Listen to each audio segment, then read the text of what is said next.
Hi friends, വീഡിയോയിലേക്ക് സ്വാഗതം. കുറിച്യർ കലാപം എന്താണെന്ന് നോക്കാം.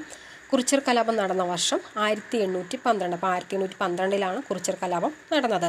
കുറിച്യർ കലാപത്തിന് നേതൃത്വം നൽകിയത് രാമൻ നമ്പ്യാരാണ് കേട്ടോ. ദക്ഷിണേന്ത്യയിൽ നടന്ന ഏക ഗിരിവർഗ കലാപമാണ് കുറിച്യർ കലാപം. അപ്പോൾ ദക്ഷിണേന്ത്യയിൽ നടന്ന ഏക ഗിരിവർഗ കലാപമാണ് കുറിച്യർ കലാപം. 1812 നടന്ന കുറിച്യർ കലാപത്തിൻ്റെ കാരണങ്ങൾ: ബ്രിട്ടീഷുകാർ അധിക നികുതി ചുമത്തിയത്, നികുതി പണമായി അടയ്ക്കാൻ നിർബന്ധിച്ചത്, നികുതി അടയ്ക്കാൻ കഴിയാത്തവരുടെ കൃഷിഭൂമി ബ്രിട്ടീഷുകാർ പിടിച്ചെടുത്തത് എന്നിവയാണ് പ്രധാന കാരണം. കുറിച്യർ കലാപത്തിൻ്റെ മുദ്രാവാക്യം വട്ടത്തൊപ്പിക്കാരെ നാട്ടിൽ നിന്നും പുറത്താക്കുക എന്നതാണ് കേട്ടോ. അപ്പം കുറിച്യർ കലാപത്തിൻ്റെ മുദ്രാവാക്യം എന്താണെന്ന് ചോദിച്ചാൽ വട്ടത്തൊപ്പിക്കാരെ നാട്ടിൽ നിന്നും പുറത്താക്കുക എന്നതാണ് കേട്ടോ. പ്ലാക്ക ചന്തു, ആയിരം വീട്ടിൽ കോന്തപ്പൻ, രാമൻ നമ്പി തുടങ്ങിയവർ ഏറ്റുമുട്ടലിൽ വധിക്കപ്പെടുകയും മറ്റൊരു പ്രമുഖ നേതാവായ വെങ്കോലൻ കേളുവിനെ തൂക്കിലേറ്റപ്പെടുകയും ചെയ്തു. കുറിച്യർ കലാപത്തിൽ കുറിച്യരെ കൂടാതെ പങ്കെടുത്ത ആദിവാസി വിഭാഗമാണ് കുറുമ്പർ. കുറുമ്പരാണ്. വയനാട്ടിലെ ആദിവാസി വിഭാഗങ്ങളായ കുറിച്യർ, കുറുമ്പർ എന്നിവരുടെ കയ്യിൽ നിന്നും നികുതിയായി സാധനങ്ങളായിരുന്നു ബ്രിട്ടീഷുകാർ വാങ്ങിക്കൊണ്ടിരുന്നത്. എന്നാൽ ഇവരുടെ കയ്യിൽ നിന്നും നികുതി പണം ആയി വാങ്ങിക്കാൻ ബ്രിട്ടീഷുകാർ പുതിയൊരു ഉത്തരവ് ഇറക്കി. ഇതിനെതിരെ കുറിച്യർ വിഭാഗം നടത്തിയ കലാപമാണ് കുറിച്യർ കലാപം എന്നറിയപ്പെടുന്നത്.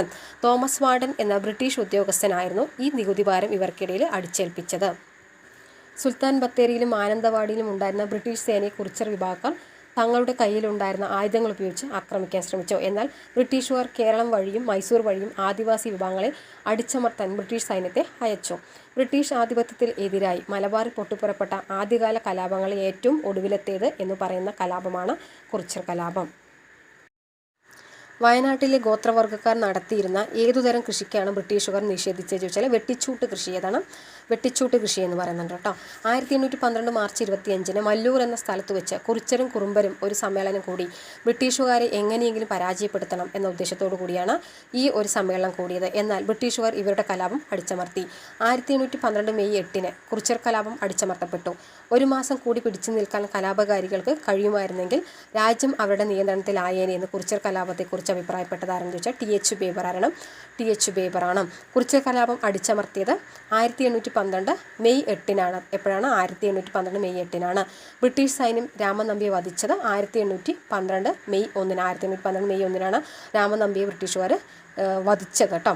കൂടാതെ കുറിച്യരുടെ ജീവിതവും സംസ്കാരവും എന്ന പുസ്തകം രചിച്ചത് ആരാണ്? കുമാരൻ വയലേരി. അപ്പോൾ കുമാരൻ വയലേരിയാണ് കുറിച്യരുടെ ജീവിതവും സംസ്കാരവും എന്ന പുസ്തകം രചിച്ചത്.